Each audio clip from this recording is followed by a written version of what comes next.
Mas estamos aqui hoje para tomar posse dessa vitória hoje. Eu creio que você, na sua casa, na sua família, desejam e esperam mais de Deus. Mas Deus também espera que você também faça a sua parte. Deus sempre tem feito a parte dele para nos ajudar e nos abençoar. Mas e nós? Temos feito a nossa parte para que Deus venha operar um milagre? Bem, isso vai depender das nossas atitudes, porque a cada dia que nós buscamos viver a verdade, ela nos liberta e ela apruma o nosso caminho no sentido certo. Então, vamos hoje à palavra que vai abençoar a nossa vida e a nossa família também, em nome de Jesus. Eu quero que você abra a sua Bíblia em casa, aí em Provérbios, no capítulo de número 9. Provérbios de número 9. Nós vamos ver ali questões que vão nos orientar e nos fazer refletir um pouquinho sobre o que nós temos feito para viver uma vida realmente que agrade a Deus. Provérbios 9, versículo de número 10. E diz assim: o temor do Senhor é o princípio da sabedoria, e a ciência do santo a prudência. Amém? Bem, eu quero frisar com você aqui hoje a seguinte questão. Diz o texto que o princípio da sabedoria é o temor a Deus. Bem, então podemos observar que todo sábio ele tem um princípio. Bem, sabendo que Deus é o soberano, em sabedoria, então qual é o princípio de Deus que Deus nos mostra para a gente? É o temor. Se nós temermos, respeitando a vontade de Deus, sua palavra, Deus vai nos ajudar a fazer a diferença aonde quer que estejamos. Deus vai nos ajudar a mudar situações as quais nós nunca teríamos condições sozinhos de mudar aquela situação. Mas Deus é fiel para nos ajudar em cada momento que nós precisarmos, se abrirmos os olhos para o que Deus está nos ensinando. Muita gente quer ter de fato sabedoria, conhecimento, muita gente quer saber o que fazer num momento difícil, complicado, naquela hora de tomar decisões tão difíceis, mas às vezes se sente perdido e sem chão porque não sabe o que realmente vai fazer. E o que a gente faz nessa hora? Bem, ele diz aqui que o princípio da sabedoria, o princípio de um sábio é o temor a Deus. Então toda pessoa que respeita a vontade de Deus e procura conhecê-lo, procura saber o que ele ensina para o bem-estar da vida desta pessoa, ela acaba realmente crescendo no conhecimento de Deus e Deus vai fornecendo a ela o que ela precisa para viver uma nova história. E eu acredito que se você hoje quer viver um tempo novo com a palavra de Deus, você quer viver um tempo novo na sua casa, no seu casamento, você precisa dar mais ouvidos a Deus, a sua palavra. Quando a gente faz isso e procura todos os dias se alimentar dessas verdades, Deus vai nos fazendo crescer espiritualmente. E não é só o nosso espírito que cresce, mas à medida que o espírito vai crescendo, ele vai nos ensinando, o Espírito Santo. Então devemos permitir que o Espírito Santo, ele todos os dias possa nos ensinar aquilo que é útil para abençoar a nossa vida. Então muita gente hoje sofre por que motivo? Muita gente hoje fracassa por que motivo? Porque não está temendo a vontade de Deus, não está respeitando a vontade do Senhor. Bem, hoje como somos povo de Deus, nós precisamos ter princípios. Um deles aqui já é bem claro, Para ser sábio, você tem que ter um princípio do temor, do respeito ao que Deus estabelece. E cada princípio que Deus nos dá é algo que vai nos fortalecer o coração para que a nossa história ela seja montada segundo os parâmetros do Senhor. E nesses parâmetros não haverá falhas, não haverá erros, não haverá desespero, porque Deus está conduzindo a sua vida. Toda pessoa que está nas mãos de Deus, ela se sente segura, ela se sente forte, valente.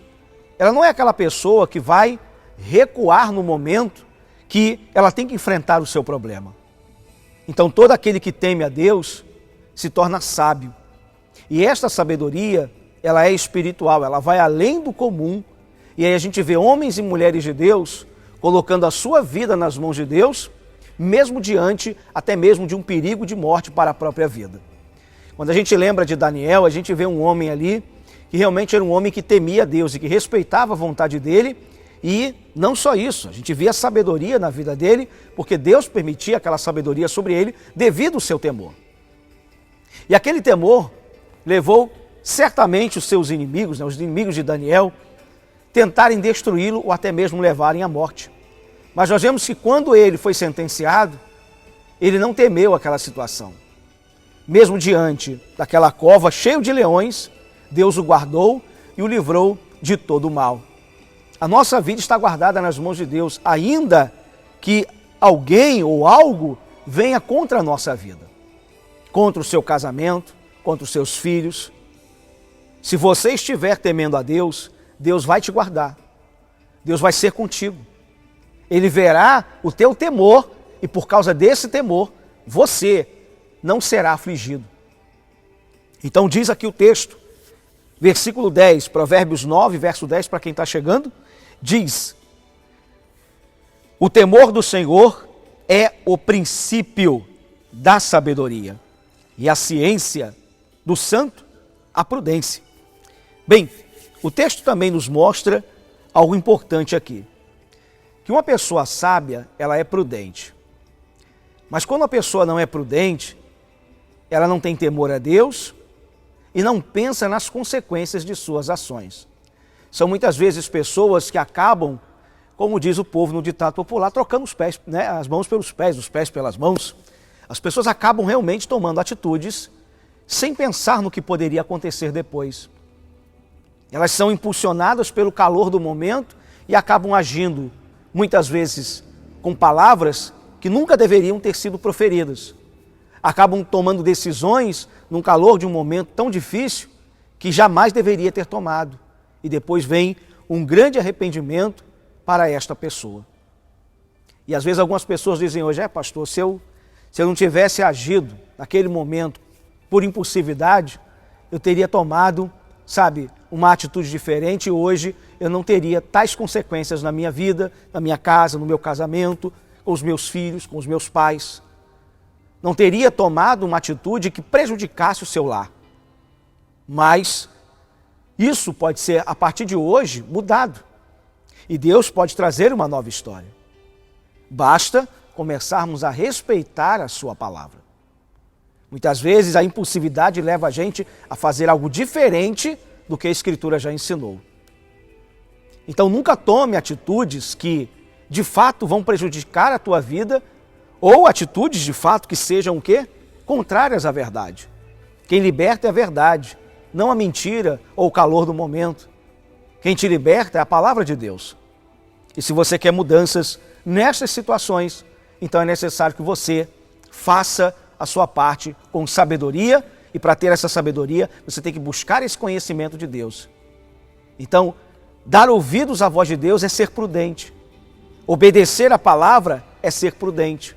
Fazer o que ela ensina é ser prudente.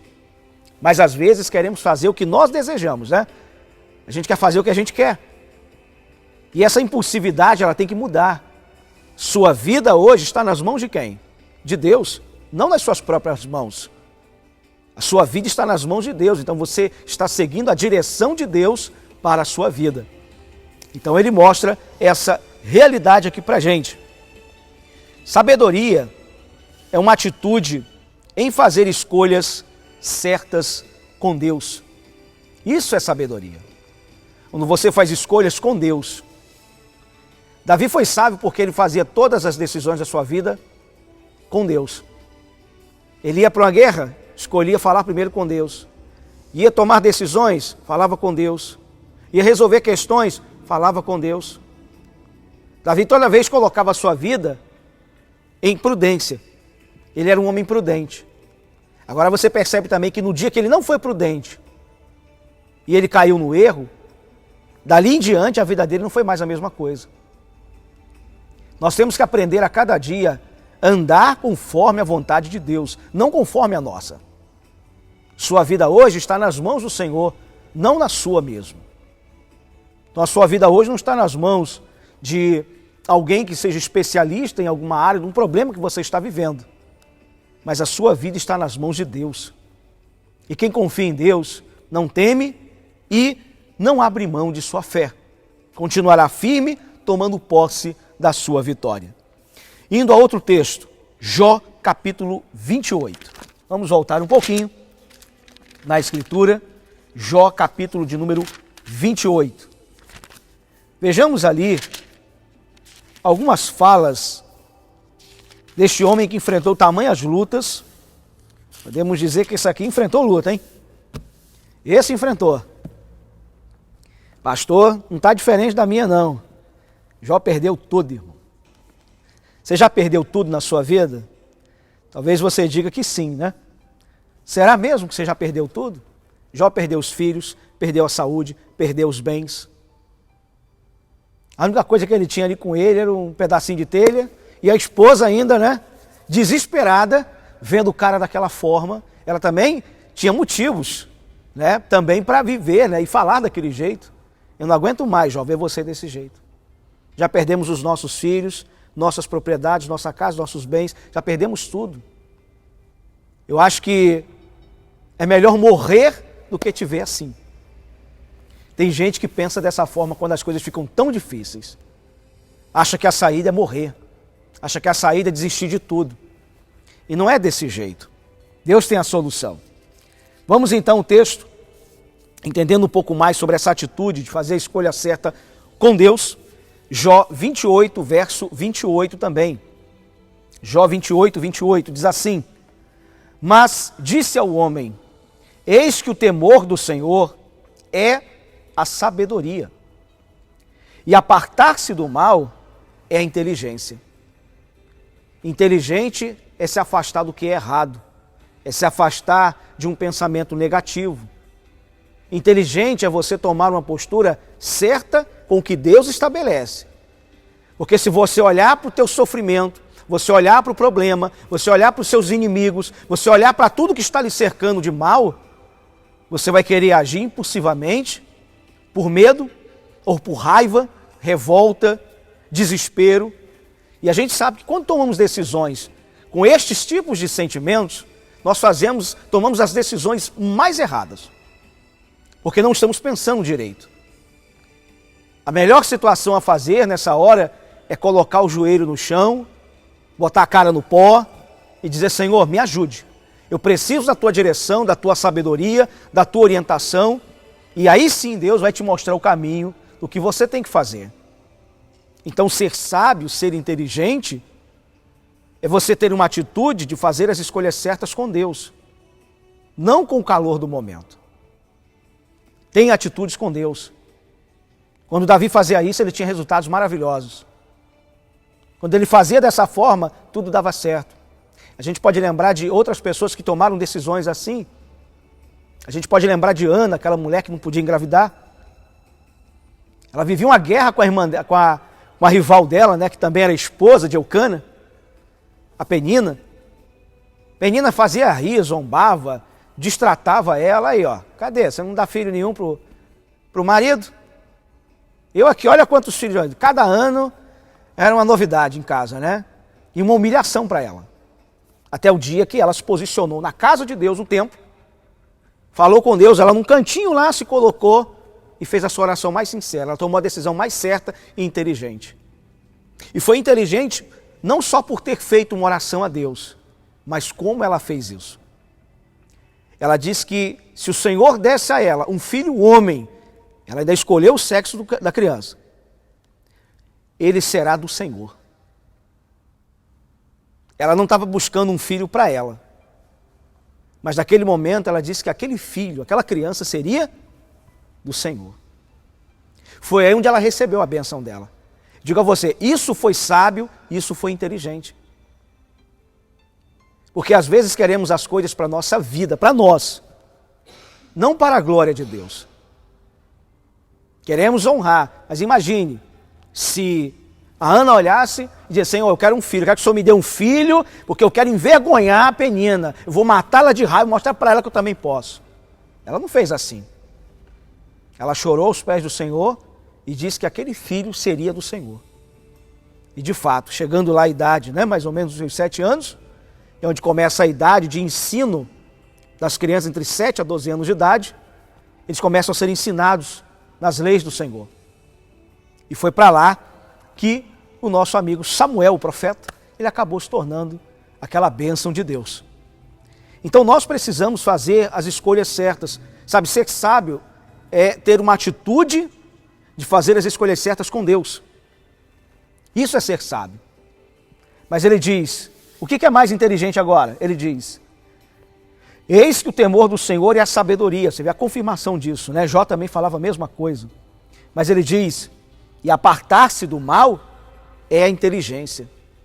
Tem muita gente que gosta de andar próximo ao mal, anda próximo às tentações, sabe que aquilo prejudica, sabe que aquilo é danoso, sabe que aquilo traz problema, sabe que aquilo pode arruinar um casamento, mas está ali, não se afasta, não toma distância daquilo, não abre mão daquilo, mas está ali sempre ali perto.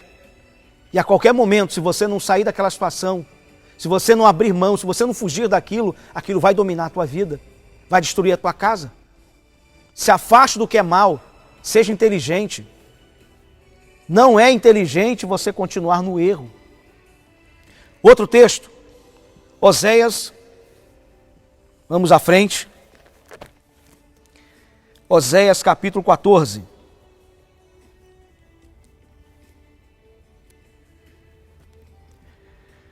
O temor nos ajuda em muitas coisas.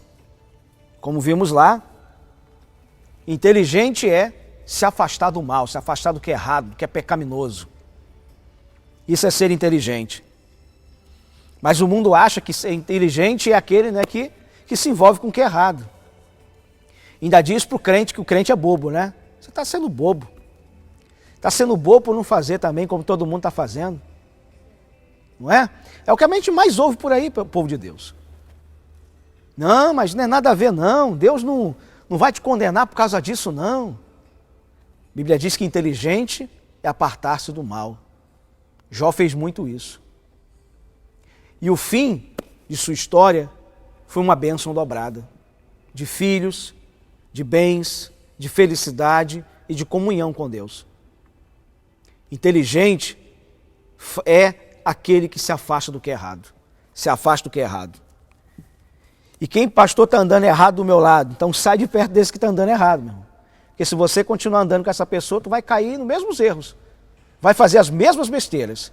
E é o que Deus não quer para a sua vida. Vamos lá? Oséias 14 é o último capítulo desse livro. E vamos ao verso de número 9, que é o último versículo também, né?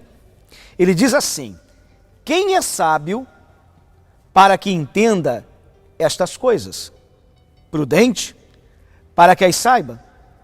Porque os caminhos do Senhor, ele diz que são o quê? São retos. E ele diz, e os justos andarão neles, mas os transgressores neles cairão. Olha que coisa séria no final Oséias fala para a gente. Ele diz que os caminhos do Senhor são o quê? São retos. Não são caminhos de altos e baixos, né? Não são caminhos distorcidos, tortuosos, problemáticos. Ele diz que o caminho que Deus prepara é um caminho plano. É o melhor caminho que nós podemos tomar. Você quer andar numa direção certa, direita, sem se desviar? Então ele diz, você tem que andar no caminho do Senhor. O caminho do Senhor nada mais é do que obedecer às instruções ordenadas por Ele em sua palavra. Então se você quer andar nesse caminho, então procura ser inteligente em obedecer isso. E se afasta do que é errado. A Bíblia disse o contrário daquilo que você já vive, então se afasta do que está errado. Faz o certo e você vai prosperar no teu caminho. Aí ele diz assim, que os caminhos do Senhor são retos. Mas ele diz, e os justos andarão neles. Já sempre digo que o justo é aquela pessoa que teme, que faz a vontade de Deus de todo o coração. Se você faz a vontade de Deus de todo o coração, é por esse caminho que você está andando. Agora ele diz, se você transgressou, ou seja, anda junto ao mal, anda junto àquilo que não presta, ele diz, você vai cair. Aí eu te pergunto, você quer ver o teu casamento cair? Você quer ver a tua casa desabar? Você quer ver seus filhos se perderem? Pastor, jamais. Então faz a coisa certa. E o Senhor será contigo, te guiando no caminho que você tem que andar. Nós temos que seguir a Cristo. Não é Cristo que nos segue. Nós seguimos a Ele, porque Ele sabe a direção certa. Ele tem o melhor caminho para nos abençoar. Agora, quando tentamos fazer isso sozinhos, nós erramos. Sem Ele, a gente não pode fazer isso. Então diz, e os justos andarão neles, mas os transgressores neles cairão, vão cair no erro, vão cair, sabe, nas mãos do inimigo. Então, nós temos que perceber a vontade divina, a vontade de Deus. Você hoje está na presença de Deus para viver uma vontade espiritual, uma vontade que fará toda a diferença na tua caminhada. Vamos a mais uma passagem para a gente fechar. Mateus, Evangelho de Mateus, no capítulo 7.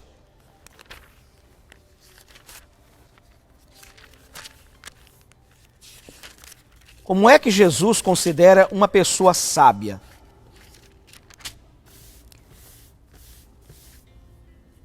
E que Jesus, como é que ele acha que uma pessoa é sábia? Qual é a visão de Jesus sobre alguém que é sábio? Como é que ele diz que é um sábio? Mateus 7. Mateus capítulo 7, versículo de número 24. Um caminho simples que ele mostra para a gente. Ele diz assim: todo aquele, pois, que escuta estas minhas palavras, mas ele diz o que em seguida? E as pratica. Assemelhá-lo-ei ao homem prudente, né? Inteligente, que não dá lugar ao diabo. Aí ele diz que edificou a sua casa sobre o quê? Sobre a rocha. Ele diz, uma pessoa só tem um fundamento sólido. A pessoa só tem um lar sólido, forte, tem filhos que vivem na fé, uma família estruturada. Ele diz, você só tem uma vida estruturada a partir do momento que você é prudente, que você é sábio. E ele diz, né? Ele diz, e as pratica, assemelhá-lo-ei ao homem prudente. Em outras traduções diz sábio. Nós precisamos viver dentro desse parâmetro. Ele diz, toda pessoa, sem exceção, toda pessoa que faz isso, ele diz, que escuta estas minhas palavras e as pratica. Não adianta só escutar não, tem que praticar. Porque a gente conhece pessoas que são muito boas em falar, que conhece, mas não pratica. E aí a gente não vê resultados que mudam a vida daquela pessoa. Pastor, mas eu já conheço isso, eu já conheço aquilo. É igual você tentar evangelizar um desviado. Você vai falar com um desviado, o que ele fala para você? Não, eu já conheço, eu já sei. Não precisa citar a Bíblia para mim, que eu já sei de qual é salteado. Então por que a tua vida está desse jeito? Se você sabe. O problema não é saber. O problema é saber se você está praticando.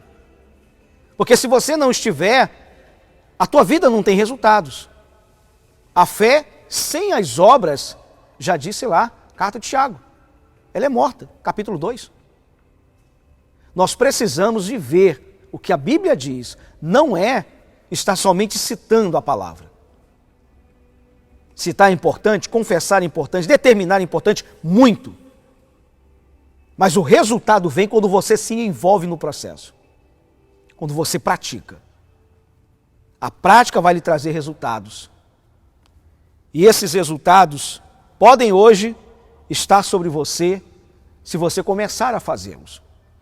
Então Jesus diz que inteligente é essa pessoa aqui. Então ele declara, todo aquele, pois, que escuta estas minhas palavras e as pratica, assemelhá-lo-ei ao homem prudente. Prudência, inteligência, sabedoria. Então, quando nós nos colocamos em viver a palavra na prática, o resultado vem. Pastor, eu sei que está escrito, mas é meio complicado praticar para viver, né? Porque o que as pessoas vão pensar? Ora, você é servo de quem? De Deus. Então as pessoas esperam que você tenha a postura de um servo de Deus. Mas qual é a vergonha que você está tendo disso? É impressionante, às vezes, quando chega nos lugares, e aí a gente fala assim, né? Aí as pessoas, tipo, vão ter que fazer uma fichinha, né? Um cadastro. Aí as pessoas perguntam assim para mim, né? Você faz o quê? Sou pastor. As pessoas levantam a cabeça assim. Não entendi. Isso mesmo que você ouviu, pastor. As pessoas ficam meio surpresas às vezes assim. Elas ficam surpresas. Então, sabe, é isso que Deus me deu. E por que teria vergonha de algo que Deus me deu, do que sou? Sabe, Deus é tremendo, meu irmão. Porque Deus convocou você para fazer a diferença nesse mundo. E você só consegue fazer a diferença quando você pratica a sua fé, quando você vive ela de verdade. Não é o crente agente secreto, né? Aí fica difícil. Eu vou na igreja, tem vergonha de dizer até o nome da igreja, tem vergonha de dizer que é crente. Não, você é povo de Deus, irmão, povo do céu, povo escolhido. Tem melhor privilégio do que esse? Não tem. E se a gente viver esse privilégio com todo o coração, na prática, as pessoas, elas ao invés de olharem para você estranhamente, elas vão querer andar com você porque você é de Deus. Por que Eliseu não saía de perto de Elias? Porque Eliseu enxergava no Elias um homem que tinha contato com Deus e sabia que cada oração que ele fazia, ele era atendido. Ao ponto do cara desejar e dizer assim, eu quero uma coisa do Senhor. Assim, mas pede logo que eu tenho que ir embora. Deus vai me levar. O que você quer? Ele diz, eu quero uma unção dobrada do que o Senhor teve. Olha, rapaz, você está pedindo um negócio difícil, hein? Mas olha só, já que você está pedindo, você está nessa fé, então quando eu for, acaba cair, tu segura. E a unção é tua. E foi assim que ele viveu. Você quer andar no time que vence ou no time que perde? Você quer andar no céu ou você quer andar no inferno, no meio do fogo? Eu quero andar no céu mesmo. Eu quero andar no inferno, nada, está amarrado. E eu quero que você quer o melhor para a sua família, para o seu cônjuge, para o seu lar, para os seus pais. Eu quero que você quer o melhor para a sua casa. Mas a sua casa, ela só é transformada quando você pratica a fé. Quando você a vive de todo o coração. Porque se não for desse jeito, você nunca terá o resultado que você espera. Então tome uma posição hoje de ser sábio, prudente, seja inteligente, foge do que está errado e você vai ver Deus ser contigo de verdade. Então a gente não pode se contaminar. Até aquilo que a Bíblia diz que é uma aparência, que dá um parecer, ainda que não seja, mas pareça algo errado, mal, ele diz, foge disso. Você e eu não podemos dar mau testemunho. Você e eu temos que ser pessoas que, de fato, servem a um Deus que tem todo o poder e que este poder está acessível à nossa vida. A tua vida hoje, nas mãos de Deus, e você praticando a verdade, Deus ele será com você para fazer a diferença que você espera. E eu creio, e você quer mais de Deus na sua vida. E se você o quer nesse momento, é hora de entrar em oração para tomarmos posse dessa grande bênção que hoje nos é concedida pelo nosso Senhor Jesus Cristo. Glória a Deus. Vamos orar nesse momento, você que está aqui comigo, vamos ficar de pé em nome de Jesus. É hora de nós clamarmos ao nosso Deus e Ele trará vitória para quem crê. E não só para quem crê, né? Mas para quem crê e pratica. Isso que a Bíblia diz é aquele que crer e for batizado, né? O batismo é uma atitude, é uma prática. Acreditar em Cristo e na sua obra já é, sabe, a primeira posição que você toma. Mas praticar já é a segunda posição que você tem que tomar. Junta essas duas coisas, fé com obras, e você vai ver o resultado extraordinário que Deus vai trazer para você e para a sua família, em nome de Jesus.